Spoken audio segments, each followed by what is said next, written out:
guys, I'm so happy to see you. I'm gonna do some artwork with you today. All you're gonna need are some crayons, and if you have watercolor, get your watercolor, or if you don't, guess what? You can use markers for this project. It's gonna be so awesome. And then just any kind of container with some water in it.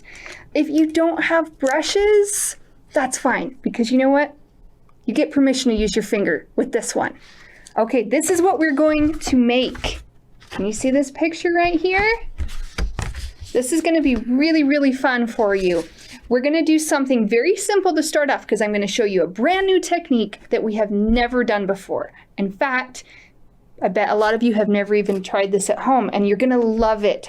It was my first time doing it and I loved it. So first of all, I'm gonna show you this paper right here. This is a small little example of how we mix the colors. What we're gonna do is we're gonna use crayons first, and then we're gonna put the color on top. Have you ever done that before? I seriously have never done it until today, and I loved it. Now, if you don't have watercolor, I mentioned you can use markers, and this is how you do that. So you take your marker, and you don't have to be perfect with it. You can just kind of scribble over it, in fact. That's okay. And then you're gonna take either your brush, or you know what, if you don't even have a brush, I will show you. You can even just put your finger in your water, it's okay. And just, oh, look at that. And look how the crayon still shows through the marker. Isn't that amazing? Ah, okay, that was too much fun. Loved that.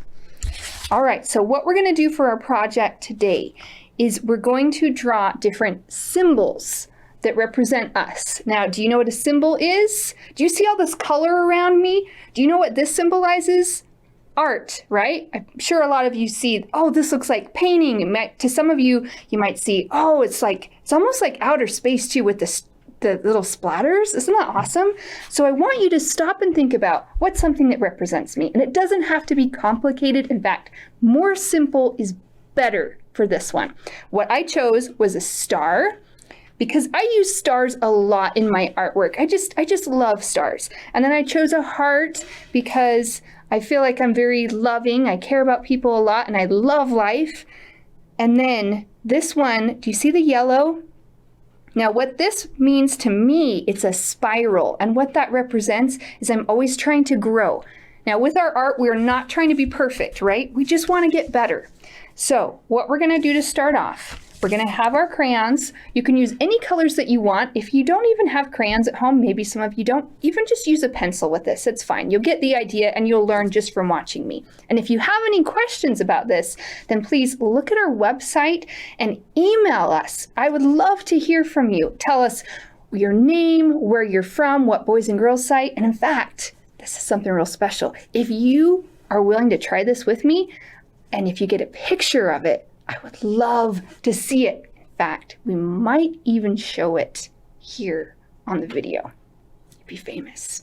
So I'm gonna start off.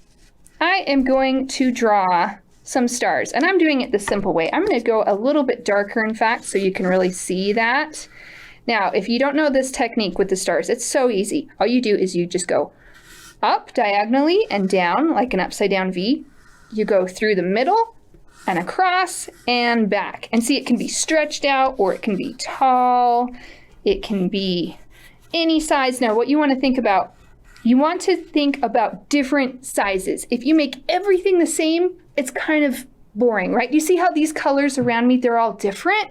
Different sizes, different colors. The drips on these are different from the drips on these. That's what you want on your picture. You just want different sizes and maybe different colors too, right? Now, I've already broken a few of these crayons, so don't worry if when you're doing this, some of them happen to break. That's happened to me too. I'm gonna draw some hearts on here. And these hearts, they do not have to be perfect. I know a lot of times it's scary to just draw things, especially when they're in color. But look, if you draw a heart that's different on one side than the other, it actually looks really interesting. So don't worry about making it perfect. Your artwork is yours, and that's what makes it so special. It's about getting the experience of it. Okay, I don't want to totally fill this up because I still want to do my spirals. Now, if you if you want to do a yellow, you could do any color you want, but I've found that the yellow has some really gorgeous effects when I add the paint on it. Or again, if you're using markers, that's also amazing. And maybe you could try other things too. Maybe you have some food coloring at home. Maybe you have some other types of material that might work for this. Experiment. You do not have to do this exactly like I do it. In fact, you might even do it better. You never know. It's okay to try things. And you know what? If you try it and it doesn't work out, that's okay too. Because remember, this spiral life, when we're getting better, it's not just a straight line. Usually it's like, okay, I'm trying to learn things and we kind of move around back and forth. That's just natural. So don't even worry about that. Just try it. Just do your best. Okay, now we've got our watercolor. A lot of you are going to have the problem that I'm about to show you when you open up your watercolor. This! Oh my gosh, how many of you can relate to this? Your yellow is green or brown or black. Before we get into watercolor, I'm going to just show you a few things. Even if you don't have these at home, this is a good lesson on how to take care of these.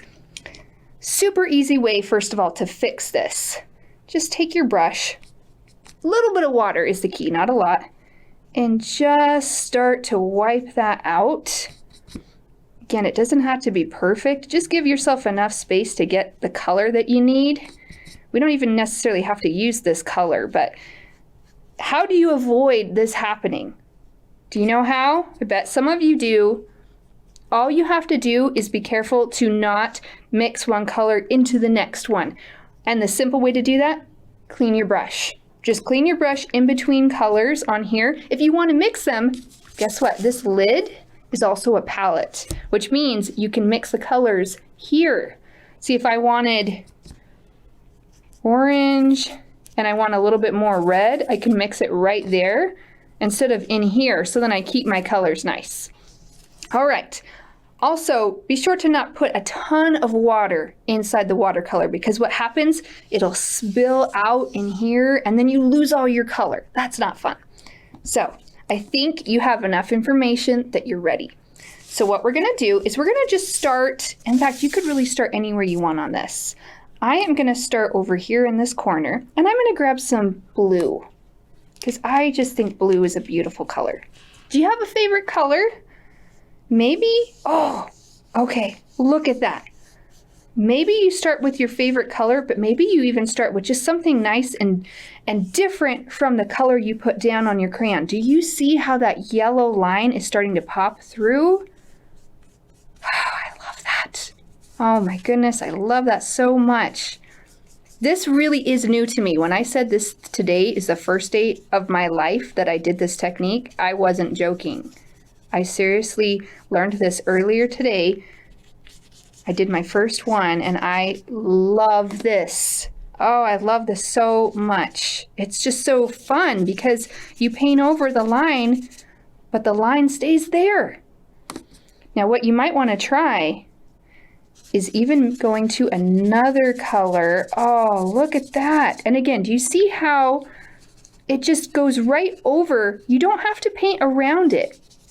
You can paint right over it. Now we're always trying, when we're painting, we're always trying to avoid painting over things, right? Well, this time that's what you want to do. And that's what makes it so much fun, is you want to paint over your lines. Your lines don't go away. Do you know why the lines stay there? Well, think about, what is crayon made out of, right?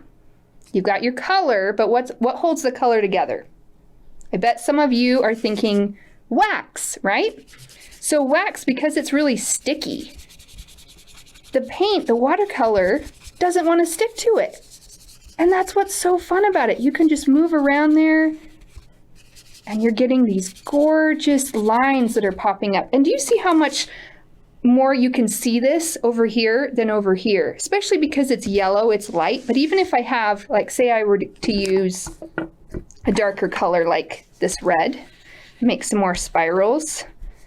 Well, let's see what happens when I put, let's go back to that purple. Ooh, look at that. Isn't that so fun? And you might want to try doing some colors really dark over here maybe some other colors in your background light. Maybe you find one color that you just fall in love with and you just want to do the whole thing that way. That's fine. Now, if you are feeling frustrated, if you're trying it and it's just not working out and you're thinking like, well, mine doesn't look very good. It's not the way I want. Well, you know what? Don't even worry about that because you're still doing it. And that's, most people don't even want to try doing art. And I'm talking about adults. A lot of adults, they get scared. I've seen it. And you being a kid and doing art as young as you are going to just keep growing and you're going to just get better and better. By the way, do you see how if I put a lot of the color on, it doesn't resist the crayon as much? So if you're not seeing the crayon, you might want to just try doing a little less, just a little less paint, a little less water. And you can still leave some parts of the background white too. You don't have to cover the entire thing. Again, I want you guys to know this is your painting and you get to make the choice of how this turns out. And you know what? If you're real frustrated too, you can always take a moment and then just come back to it later. It's okay to pause the video and come back. All right. This is my masterpiece for today. I am so proud of that. I had so much fun. I hope you guys had fun too. Please remember to show us any pictures and send us emails with the information that you learned, with your name, your site. We want to hear from you. I want to know how you're doing. I miss you guys. All right, I hope you guys had a great time. I will talk to you next week. Bye.